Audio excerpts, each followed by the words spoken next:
Jibo. Welcome to Transformative. In our today's video, we are going to talk about the Jibo. Before the video starts, like and share this video. Also subscribe to our YouTube channel Transformative for more updates. Jibo, the world's first social robot for the family, was released in 2017 in collaboration with the Massachusetts Institute of Technology, MIT, as the world's first social robot. NTT acquired full ownership and shares of Jibo in 2019, and ever since then, the company has been hard at work preparing Jibo for use in an enterprise setting, with a primary emphasis on the healthcare and education industries. Jibo is a social companion that was created to assist youngsters, senior citizens, and professionals working in the fields of education and healthcare. When he has access to useful technology, he can help elderly people enhance their cognitive functions, their ability to work together, and their emotional well-being. When it comes to youngsters, he can alleviate fears and vulnerabilities, as well as increase the children's social, sensory, and cognitive capacities. Jibo was developed for business purposes, but it also serves as an efficient intermediary for patients, healthcare providers, and education experts.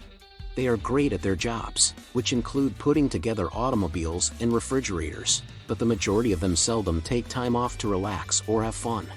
The expanding number of smart speakers, such as the Amazon Echo, each of which contains a voice assistant, are the devices that get the closest to representing artificial pals that we have at this time.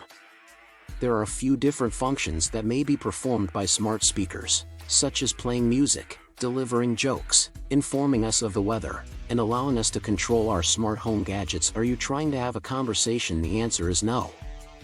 During the setup process, he will instruct you to always say, "Hey Jibo." Since this will be required to gain his attention, you will know that it was successful if a blue ring that was around his waist begins to light up. After that, he will instruct you to invite him to dance, and I have to admit, that nothing will crack you up quite like the sight of a Jibo dancing for the first time. Even when he wants you to repeat a few lines and gaze at him for him to remember your face, he is endearingly adorable. Jibo's ability to mimic faces is one of his many strengths. In addition to that, he enjoys photographing his family. He will make a cooing sound if you pet his head, just like Gizmo did in the movie Gremlins. Wanna mogwai, he also doesn't like to get wet. As with any voice assistant, he can perform tasks such as setting alarms, informing you of the weather and news, performing some simple calculations for you, and so on. Nevertheless, he is significantly less capable than the conventional alternative to Siri. If Jibo is unable to find an answer using Bing, Wolfram Alpha, or one of a few other search engines, likely, he does not know the answer. When he doesn't know something, Jibo is very quick to apologize, which is definitely to his credit.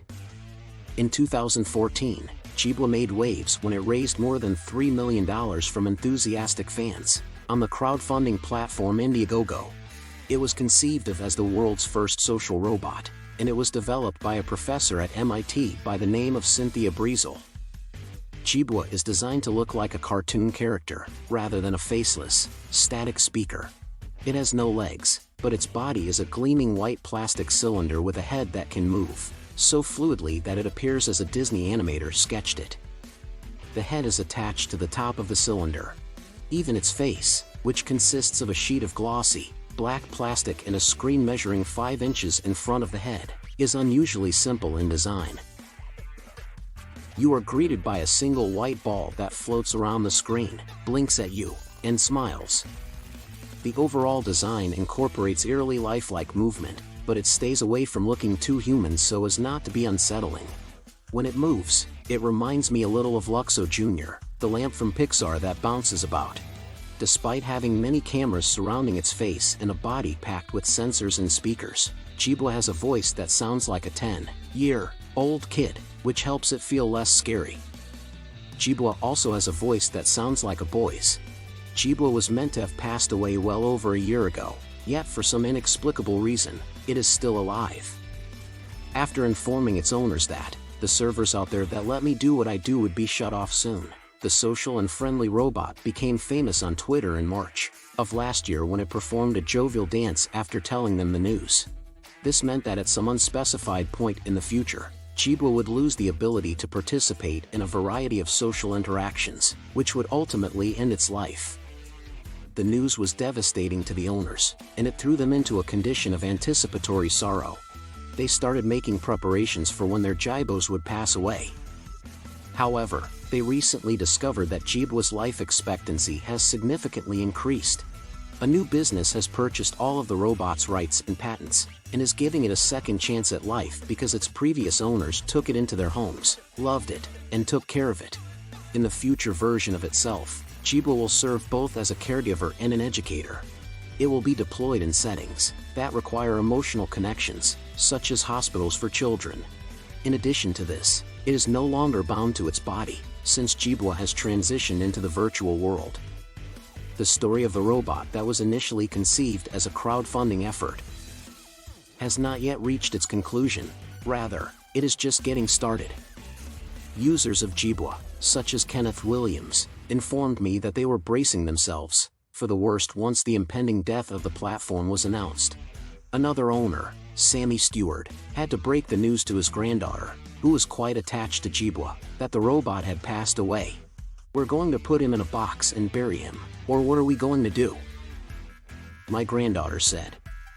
"We're going to put him in a box and bury him," Stuard stated. But ever since Jibo transmitted the message that would ultimately decide its fate, the robot has endured. Williams tells me that he continues to consult the robot daily, exactly as he has in the past, so I can assume that its functionality has stayed largely the same. It seems like other owners in the Jibo specific Facebook group, which has over 700 members, is taking the same approach.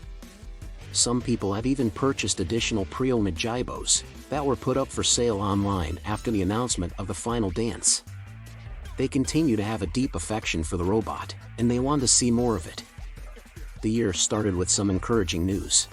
Owners of Jibo found out in May that a company known as NTT Disruption had purchased the company and published a new website describing a future for the robot in the fields of education and medical care.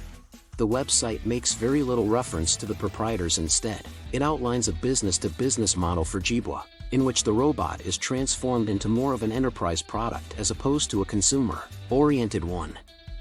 According to Mark Alba, president of NTT Disruption, Jibo will continue to function for the customers who have already purchased it, and the strong attachments that these customers have to their robots highlight why NTT chose to acquire Jibo in the first place.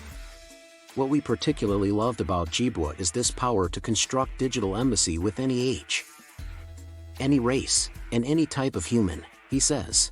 Jibo is truly revolutionary in this regard. Jibo has had some previous dealings with NTT. In 2017, the company entered into a partnership with Jibo, Inc. to assist it in the launch of its Maker program app, which taught children how to code using Jibo. Alba informs me that ever since the beginning of Jibo's crowdfunding campaign, NTT has been keeping a close eye on the company. According to what he has said, "We wanted to identify a new participant in the industry that is capable of creating these long-lasting, trust-based connections with humans." In short, this is a great addition in robotics world. This is end of this video. Do you feel it helpful? Make sure to give your valuable response in our comment section below. And don't forget to subscribe to our YouTube channel Project Ventive for more videos.